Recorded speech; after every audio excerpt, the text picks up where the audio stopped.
Hello everybody, I am back. I'm sorry, I did take a little bit of a break there. I was totally not expecting to, and if you are one of my small little subscribers, you would have noticed that I was sort of inconsistent with my uploads, and it's been a couple of weeks there where I disappeared, so sorry about that. It wasn't planned. My dad came to visit and he actually went away to Palm Springs sort of in between two weekends that he visited, and I thought I'd have time to film, but I just was busy and preoccupied, so I did just take a short little stint there, and it always takes me a bit of time to like get back into the gist of it. So yes, we're back. I did upload on Tuesday. If you didn't see that one, go and check it out. I did a what we eat, basically what my two boys eat in a day, and I quite enjoyed that video, so go and take a look at it. I'll leave a link up here. But yeah, I'm back, and today we're going to do a little sit down video. It feels like so long since I've done one of those, on just sort of mum hacks. I'm calling them mum hacks, and I may have put like twin toddlers or something to do with twins in the title, but I think all these hacks can really be applied to singletons as well. And I say hacks, to me they're very obvious things, but I feel like I love these sort of videos, and sometimes it's the most obvious piece of advice that I haven't thought of that really helps me. So hopefully something will help you in this list, but I think I've got about 10 things. And yeah, at the moment my boys are 18 months. If you haven't watched any of my videos before, welcome. I have twin boys that are 18 months, and the names are Henry and Jack, and these are just the current things that are working. We are definitely in pure toddlerhood at the moment. Lots of tantrums, very busy boys, climbing, getting up onto everything, into everything, and just want to be exploring the world basically. So this is what's helping me at the moment, and I do realize all babies are different. These may not work for you, but hopefully there's something that you can take away from this video. So yeah, let's get going. I think there's about 10. Okay, I'm trying to sort of subcategorize some of these things. There's some about food, some about playing, and then just some general things. But we'll start off with food. Number one is snacks. Always have snacks at hand. Always have easy, healthy snacks, because there's nothing worse than a hangry baby or toddler, right?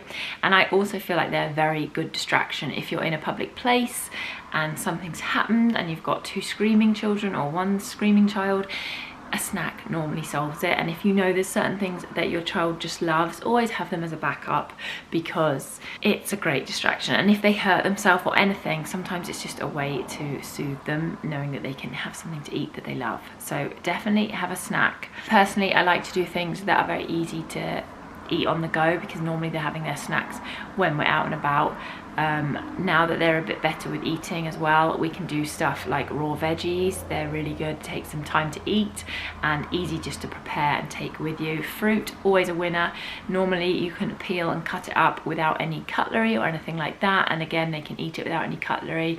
So yeah, we opt for things like that. Or there's also store-bought crackers and puffs and things like that. If your children love those, we do those as treats a lot of the time too. Tip number 2 is going to be again about food. Use kitchen shears or scissors. I don't know why, I've only just started doing this, but if you cook the food first and then cut it up with kitchen scissors, it's so much easier than chopping everything. I've heard people say it and I just never really did it, and now I'm doing it. I'm like, okay, I should have done this a lot sooner. I should have taken their advice. So definitely try that. It takes a lot of effort out of the like preparation before you cook stuff, and it's actually easier to cook things sometimes without cutting it beforehand. Tip number 3 is going to be the last one about food, and that is when you go food shopping. If you have twins, this is especially a twin tip, put all the shopping underneath the stroller. Now I don't know what stroller you have. We have the Upper Baby Vista, and I have friends ask me like, how do you go grocery shopping with your twins? And I do it all the time. I do enjoy going to the grocery shop, so maybe that helps, but there's so much space under in the stroller that you can utilize, and I've never needed a trolley, and I do a whole weekly food shop sometimes with the boys. Yes, it's not that easy, and I wouldn't suggest doing that if you need a lot of milk and a lot of drinks and things like that, because it's just too heavy, but on the whole it works perfectly. And my tips with that will be, don't let anybody help you out of the store. I've fallen into that trap many times, and people always offer because you just look like you have your hands full, which you do, but it doesn't help, because they'll pack all your food and all your bags into a cart and come out with a cart, and then you have a stroller, babies and the cart to sort out. Whereas if you just have all the shopping underneath the stroller. It's so much more simple and easy to put away. You just have to sort the babies out first and then the shopping, which has taken me a while to get used to, because obviously the stroller needs to be back in the car before you put the shopping in. So it's a bit of a juggle, but it's definitely doable. And Alid goes away on business a lot, so we have to do our grocery shop. Yes, I know you can do it online, but we don't get along very well. Me and online shopping do not get along. So it's not really a hack. That one's more of a if you have no other choice, but I find it the best way to do grocery shopping. Okay, moving on away from food. This is more like play. If you're having a tough time entertaining your toddler, you're not sure what to do to keep them busy, I definitely suggest mixing up areas of your house for different activities. We do a lot of quiet time in the bedroom and then playtime in the playroom and things like that. But my number one toy or number one suggestion would be get sand. If you don't have a sand pit at your house that you've bought for your children, just get like plastic bins, put sand in there. One of my twins would sit and play with sand all day. I'm not joking, he just loves it. He'll sit in the sand pit all day.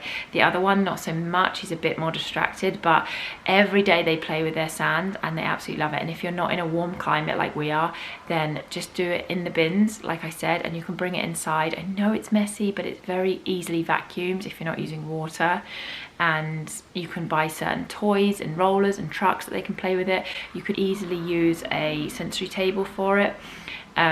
Or you could just cordon off an area in your house. Maybe you've got like a play pen or something, or one of those mats that fit together that you can easily like put the activity on and clean up there. But yeah, it's been my number one activity for the boys. We've tried a few sensory activities, which I may do a video on if anybody's interested in watching something about that, but none of them have really worked as well as sand. They just love sand.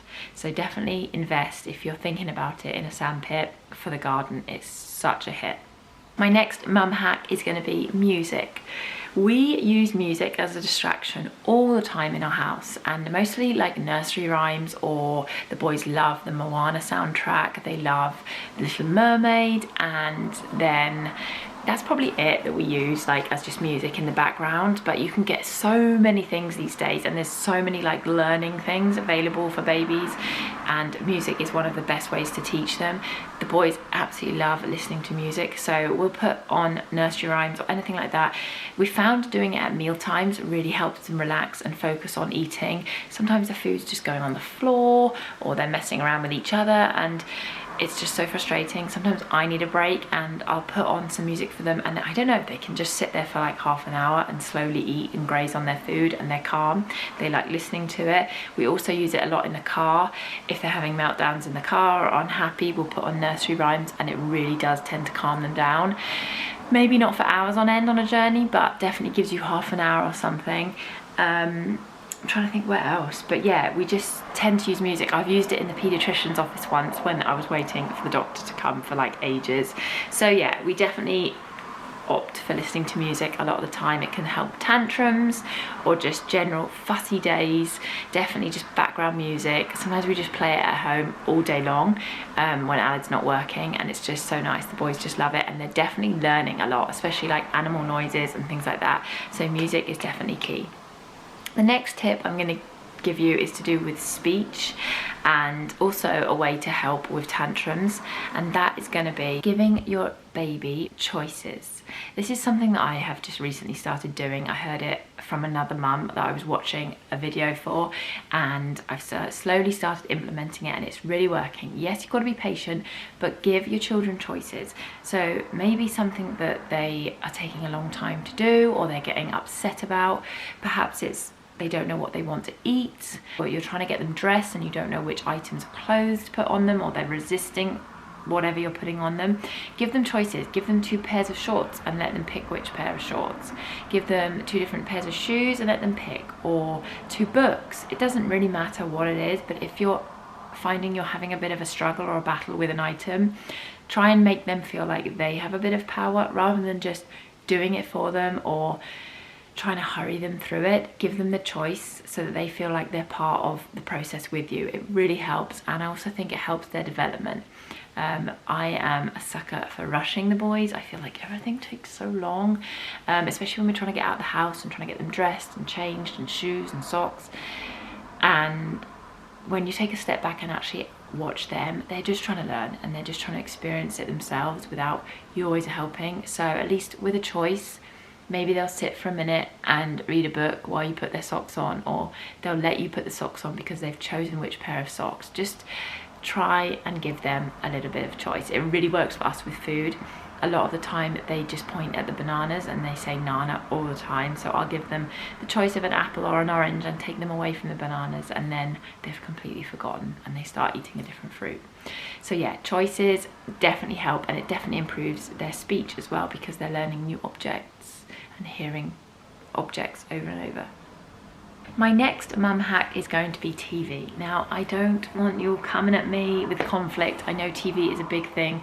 People are very anti-TV, and I get it. We don't love the boys to watch TV too much of the time, but my goodness. Now they're at an age where they actually enjoy watching TV. We've managed to find one show. It's called Dave and Ava on YouTube, if you need a recommendation. That's pretty much all I ever put on now. They have some like 100-minute what do you call it, like on repeat shows that you can watch. They've got like loads of stuff, Dave and Ava, on there, but we find the boys are so engaged with it. They're learning stuff from it, and it's all sort of sing-along nursery rhymes, and it's all like educational videos. So I'm kind of happy with them having a little bit of time to watch that every day, and that is my one bit of like guilty pleasure, I guess. I know that they will sit and watch that for half an hour straight, and I can crack on and do things. If I'm just struggling some days, they're really fussy, or there's something that I really need to go and do, or may it be just like I need to go take a shower and I need them entertained. That is my relief in a day, I guess. And yeah, we aim for about half an hour. It's normally dinner time in my house, just so that I can cook some dinner for me and Alid or sort their food out. But yeah, I feel like it's not just any old show or cartoons or anything that's going to make them hyper. They really enjoy it, and again, we've definitely seen improvement in their speech and their understanding about different animals and colours and the alphabet and things like that. So check it out, Dave and Ava. I can't remember what it's called, but you'll find it on there. I'll leave a link below in the description box. Next tip is going to be to do with bath time. Now, I have to be honest, I think we are pretty blessed with easy bath times over here. The boys aren't too crazy with the water. I've got a friend who has twin boys pretty much the same age, and she says all they love to do is tip the water out the bath. So we're not battling with that yet, but it's definitely not the easiest thing. I find that last part of the night where we're doing dinner, bath and bed, it's just like so exhausting.